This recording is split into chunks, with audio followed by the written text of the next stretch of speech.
So in this video we're going to take a look at what Astralis do on the B site of Overpass to get information and try and get some kills to get the advantage as the CTs.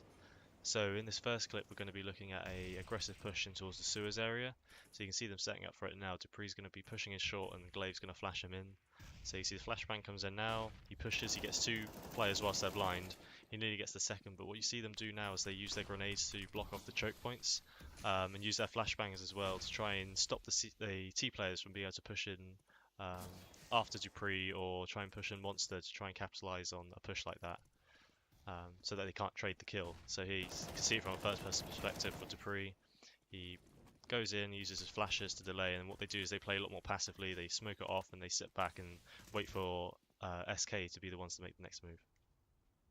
In this clip we'll look at how they go for an aggressive push towards sewers, however how they do it if they don't actually confront anyone, and how then they will try and look in towards Monster as well to get more information.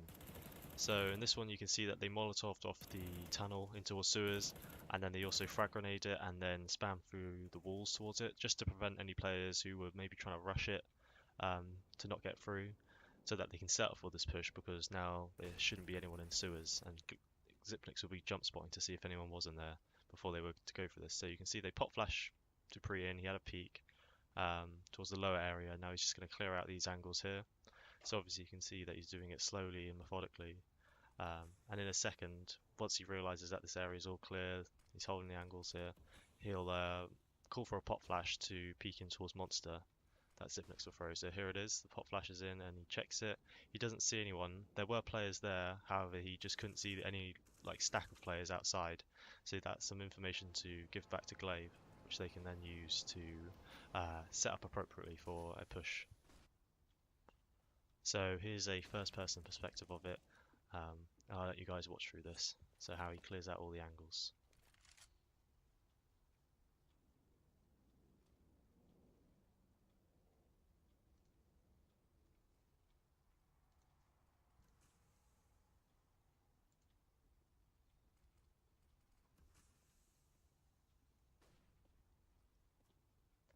So here he turns from the flash, peeks, sees nothing, just falls back as soon as he can, because he doesn't want to get pushed from connector, but that gives his team the information that they need.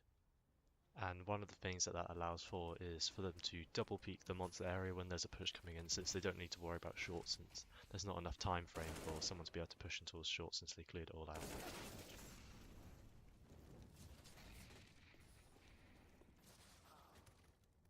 In this final clip we'll take a look at a unique boost that they do to look in towards the Monster area. So to set up for this they need to also get sewers control to prevent anyone from being able to push and shoot them whilst they're trying to do this boost. So as you can see they tried to molotov off the tunnel towards sewers, but they failed, but Device was still able to get in there and peek with the AWP. And then what they do is they have two players set up in sewers to protect the players who are doing this boost. So they're watching connectors in the sewers area, the sewer entrance from Monster, and then the two players are boosting are safe to be able to go for this boost without getting confronted by anyone pushing in. So you can see they're just holding off here, and then after a while, once they can't actually catch anyone whilst they're doing the boost, they fall back because obviously they need to watch out for an A push or an A hit. So Glaive and Device will go back towards the A site, and then they'll just play a normal B site defense. If the boost had worked out though, it would be the easy way of getting that first kill, and if they got that first kill they would have instantly fallen back towards the A site as well, since they didn't want anyone to try and confront them whilst doing the boost, or then try and capitalise by going towards the A site.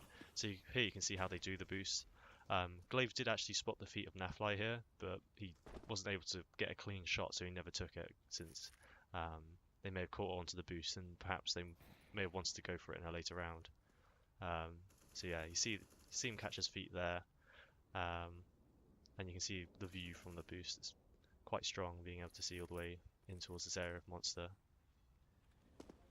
So there you go, you see them didn't get a kill, so they decided to fall back since they saw Nafly fall back as well, so they're thinking perhaps if he's falling back towards the A site then perhaps it's an A hit. So I hope you enjoyed this video of just looking at some of the things that Astralis do on the B site to try and get some information and try and get an early advantage as the CTs. So if you do like the video then perhaps leave a like. If you enjoy my content then maybe subscribe, and I'll see you guys in the next video.